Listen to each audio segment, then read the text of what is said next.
Right now, deep inside your brain, your dorsolateral prefrontal cortex is shutting itself down during your best moments, and the flow state researchers who study elite performance admit they cannot force it back on, even in a lab. You felt a piece of this. That time you drove home and don't remember the drive. That conversation where you said something brilliant and can't repeat it an hour later. Now imagine that happening during the single greatest athletic performance of your life.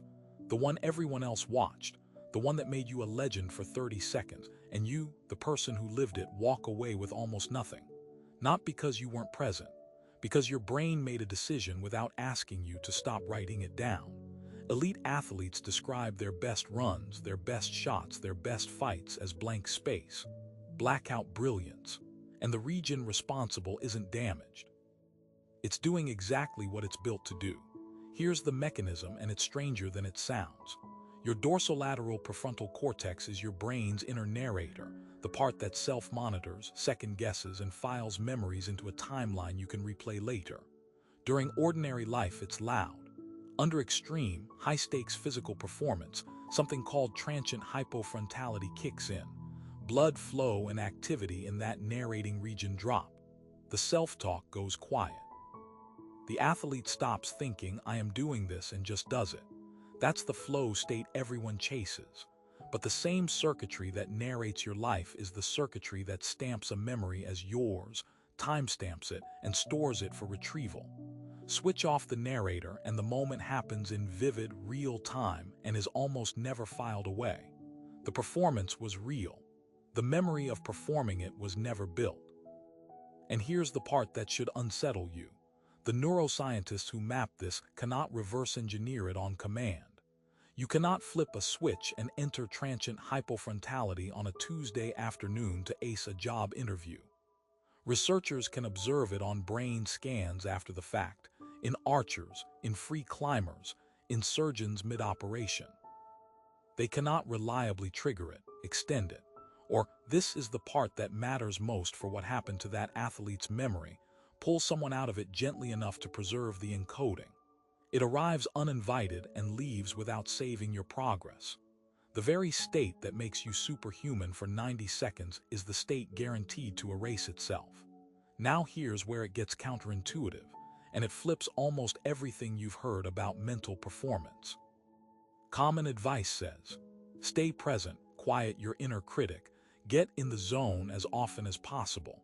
But if your inner narrator is also your memory save button, chasing flow constantly means you are systematically living your peak moments without ever owning them afterward.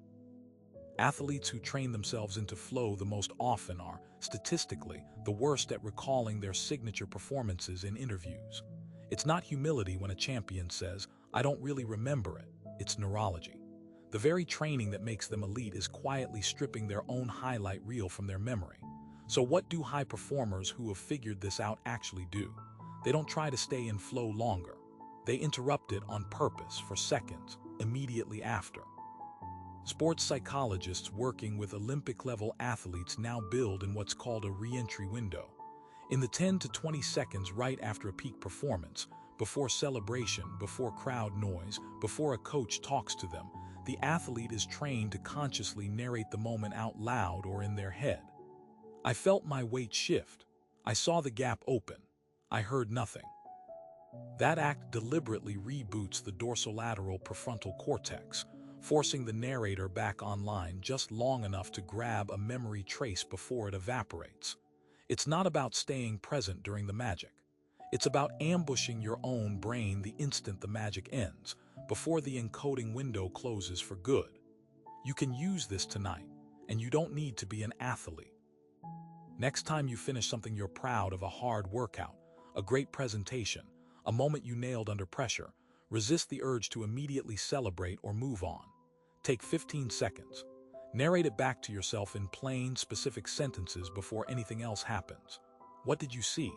What did you feel? What did you do first? You are forcing your own inner narrator back online while the trace is still warm, doing manually what elite performance psychologists now train professionally.